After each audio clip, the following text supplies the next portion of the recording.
ডিজিটালে ভাষ্যতে রয়েছে আপনাদের সঙ্গে। রাজ্যের তৃণমূল যুব নেতা দেবাংশু ভট্টাচার্য তার একটি ফেসবুক পোস্ট ঘিরে রীতিমতো রাজনৈতিক মহল এবং বিতর্ক চলছে রাজনৈতিক মহলে।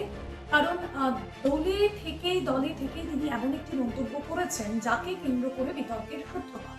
তিনি বলছেন যে চোর ডাকাতদের গ্রেফতারি দেখে আমি ভীষণ খুশি হচ্ছি, আনন্দ পাচ্ছি।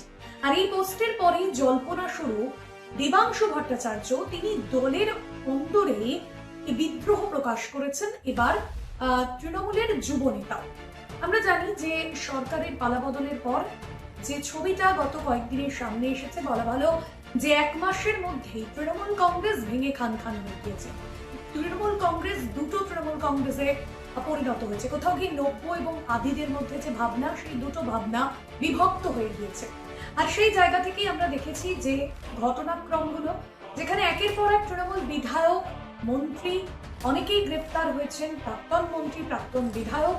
আর সেই জায়গায় তৃণমূলের নেতৃত্ব দলের অন্তরে থেকেই এক অংশ দেখা যাচ্ছে যে তারা দলের আরেকাংশের বিরুদ্ধেই বিক্ষোভের মনোভাব দেখাচ্ছেন, বিদ্রোহ প্রকাশ করছেন। আর সেখান থেকেই প্রশ্নটা উঠছে যে তাহলে দলের অন্তরে থেকেই কেন এই বিদ্রোহের সুর? দেবাংশু ভট্টাচার্য তিনি বলছেন তার এই যে ফেসবুক পোস্টে, যেখানে তিনি উল্লেখ করেছেন যে একের পর এক নেতা মন্ত্রী তারা গ্রেফতার হচ্ছেন, তাদের এই গ্রেফতারি দেখে আমি আনন্দ বোধ করছি এবং আগামী দিনে আরো অনেকে গ্রেফতার হবেন। বহু নেতারা রয়েছে, তাদের দুর্নীতি সামনে আসবে, সেক্ষেত্রে কেন তিনি আনন্দ পাচ্ছেন? এটাই একটা বড় প্রশ্ন।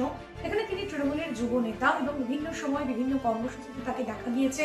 বারবার যখন এই রাজ্যের তৎকালীন সরকার, যখন তৃণমূল কংগ্রেস ছিল, সেই সময় বিরোধীদের বিভিন্ন ক্ষেত্রে তিনি আক্রমণ চালিয়েছেন। এবার দলের অন্তর থেকে দলকে নিয়ে এত ক্ষোভ কেন?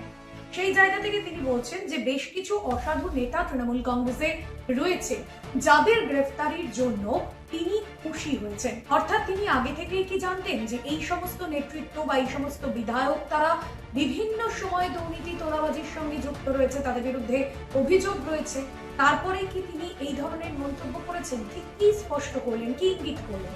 অন্যদিকে যে বিষয়টা সামনে আসছে, যারা সততার সঙ্গে রাজনীতি করছেন তারা পাশাপাশি পাকতালে হলেও প্রকৃত চোর বা ডাকাতরা ধরা পড়ছে, যা দলের জন্য একটি ব্লেসিং ইন ডিসগাইজ বা আশীর্বাদ স্বরূপ। যারা সততার সঙ্গে রাজনীতি করছেন তাদের এই বদমাইশদের অপকর্মের যে দায় তা নেওয়া উচিত নয়। দলের উচিত অভ্যন্তরীণ তদন্তের মাধ্যমে এই ধরনের নেতাদের চিহ্নিত করে তাইদের দল থেকে ছেঁটে ফেলা। দেবাংশুর যে পোস্ট এবং যাকে কেন্দ্র করে কিন্তু রাজনৈতিক মহলে জল্পনা শুরু হয়েছে, তৃণমূল কি তবে দলের অন্তরে থাকা যে আবর্জনা, সেই আবর্জনা পরিষ্কারের কাজ করছে? এই প্রশ্নটাও উঠছে।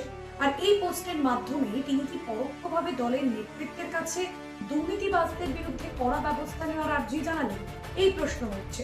শাসক দলের যুবনেতার এই অকপট যে স্বীকারোক্তি এবং গ্রেফতারির প্রতি রাজ্যের রাজনৈতিক যে সমীকরণ, সেই সমীকরণ কিন্তু জোরালো হচ্ছে।